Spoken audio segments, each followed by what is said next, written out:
que vos parents vous ont appris très rapidement, dès que vous avez commencé à parler. Il y a quelques mots magiques à la maison qu'on doit utiliser. Ok. Oui. Merci. Oui. S'il te plaît. Merci. Oui. Je t'en prie. Ce sont des copains. Avec s'il vous plaît. Merci. C'est le premier. On va retenir le premier. Les autres l'entourent, l'habillent. Ce sont ses amis. Pourquoi nous apprendons à dire merci? Oui. Pour la politesse. Quoi d'autre? Pourquoi on nous apprend à dire merci? Oui. Pour la gentillesse? Oui. Quoi d'autre? Pour le respect. Alors je vais vous dire un secret. On nous apprend très vite à dire merci pour nous initier, pour nous apprendre à être heureux. Ce petit mot qui parfois peut ennuyer parce qu'on a oublié de dire merci. Et parfois on peut vous reprendre ce qu'on vous a donné en attendant que vous puissiez dire.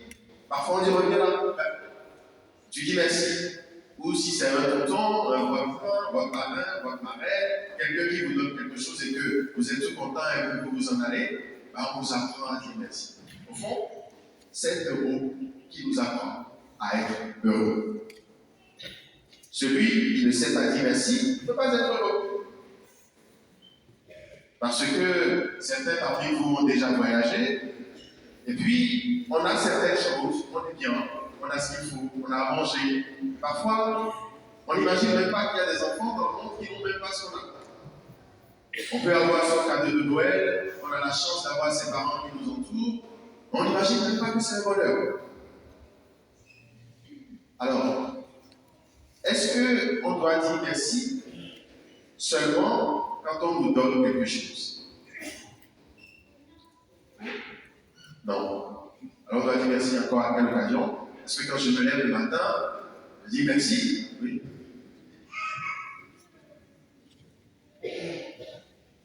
Je dis merci à Dieu. Même pour le bien du matin. Je dis merci à Dieu. Alors vous voyez, ceux qui sont venus bien habillés ce matin sont là pour dire merci. Pour dire merci. Alors j'ose présumer que pendant que vous étiez à la tâche de manière active, ça arrive que vous receviez un petit mot gentil, oralement ou par écrit, pour le bon repas que vous avez préparé, pour telle occasion, pour le pain, pour telle chose, pour telle demande qui a été honorée. Et puis parfois, dans certaines journées, un petit mot qui égaye votre journée, alors que vous avez peut-être beaucoup de commandes, beaucoup de choses à faire, ou bien à certains moments, vous êtes tellement contrarié par les exigences des uns et des autres, et qu'il y en a un qui vient avec son humour et sa blague, et puis qui vous remet de la joie au cœur. La gratitude. La gratitude. Comme un art tout humain de vivre. Et nous tous, nous savons, je présume que ça vous est arrivé, que quelqu'un pose à votre égard un geste heureux, et puis on se dit, il faut que je remercie. Et on oublie. Et quand on y pense, on s'en veut soi-même. Au-delà de l'indélicatesse, on a l'impression de ne pas être reconnaissant.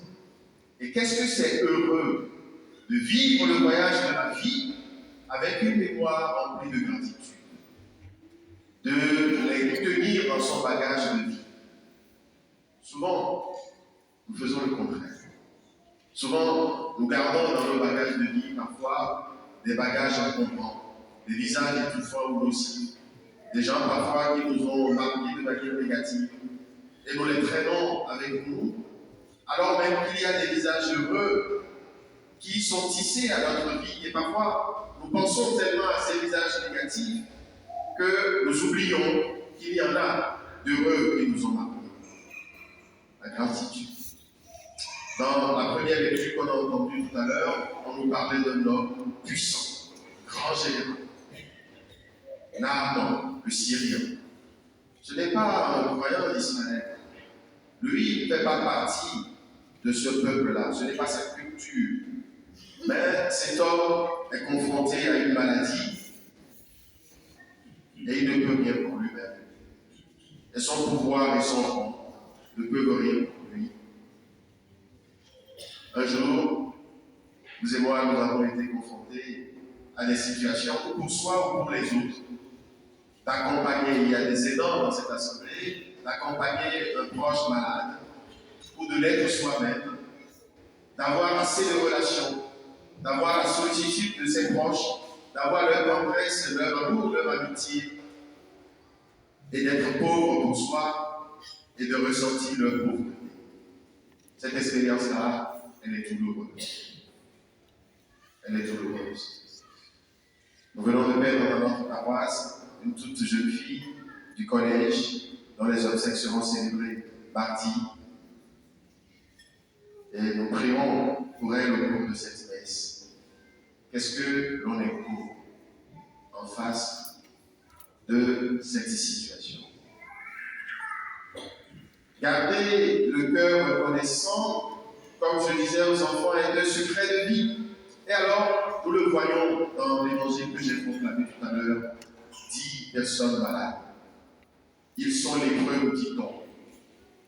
Ils ont un problème de peau. Alors, à l'époque, on pensait que si on a ce problème de la lèpre, c'est que l'on a commis un péché d'impureté. Le péché d'impureté. Ce n'est pas d'abord une question affective. Ce n'est pas d'abord une question d'intimité, de sexualité. Le péché d'impureté, c'est l'impureté de la pensée qui marque le corps. C'est ainsi que les grands rabbins l'interprétaient. C'est-à-dire, c'est la pensée qui soupçonne les autres, qui est médisante. Et c'est la pensée qui médire même de Dieu, qui doute de sa présence et de sa bonté, qui le soupçonne de vouloir du mal. Et alors, cela crée l'isolement du cœur, l'isolement de la relation sociale, cela nous éloigne, cela nous marque jusque dans notre chair. Cette lèpre-là, d'une manière ou d'une autre, nous y sommes confrontés, nous aussi. Il y a ces moments où nous soupçonnons Dieu de ne pas être assez bon envers nous, de ne pas être assez prévenant, de ne pas nous accompagner, d'être indifférents à notre peine, à notre souffrance. Et nous pouvons nous détacher. Il y a des moments où nous avons reçu une grâce, nous avons été bénis, nous avons été comblés. Pour mesurer que nous sommes, il faudrait que nous identifions le bonheur quand nous entendons son sépa, c'est-à-dire quand nous le perdons. Il faudrait que nous puissions dire « nous étions heureux ». Il ne nous est plus facile de dire « je suis heureux », en sachant nous émerveiller de ce qui fait l'épaisseur de notre joie, ici et maintenant. Ce sourire humble et serein à la vie avec ce qu'elle nous apporte. Alors ces épreuves, ils vont voir Jésus, sans doute avec le soupçon, la confiance ou la foi qu'ils peuvent quelque chose. Et Jésus leur dit, allez vous montrer au prêtre. Allez accomplir le rite ordinaire qui était prescrit. Comme s'il voulait leur dire, prenez le chemin de l'ordinaire. Et c'est sur le chemin de l'ordinaire que l'extraordinaire vous rejoindra. Ne vous isolez pas pour attendre le merveilleux en un point précis, comme si on disait à Dieu, ici, maintenant, dans cet instant-là, ou si je fais un pèlerinage, ou si je vais voir telle personne prodigieuse, dans le chemin, sur le chemin de la vie, dans cet ordinaire-là, se produira l'extraordinaire. Alors, sur leur chemin de vie, ils sont marqués, ils sont guéris. Et alors, le seul revient. Et le seul qui revient, c'est le Samaritain. C'est lui qui n'était pas bien perçu par les Juifs, qui ne s'entendait pas avec eux. C'est le seul. Alors c'est cet homme que je voudrais qu'on regarde. J'aimerais qu'on lui tienne la main. J'aimerais qu'on dialogue avec lui. J'aimerais qu'on lui dise, quel signe as-tu vu? Quel oiseau t'a parlé? Qu'est-ce qui a fait que tu es revenu sur tes pas? Qu'est-ce qui fait que tu n'as pas continué ta vie comme si rien ne s'était passé? Qu'est-ce qui fait que tu reviens pour dire ta gratitude et dire merci? Et je l'entends, cet homme.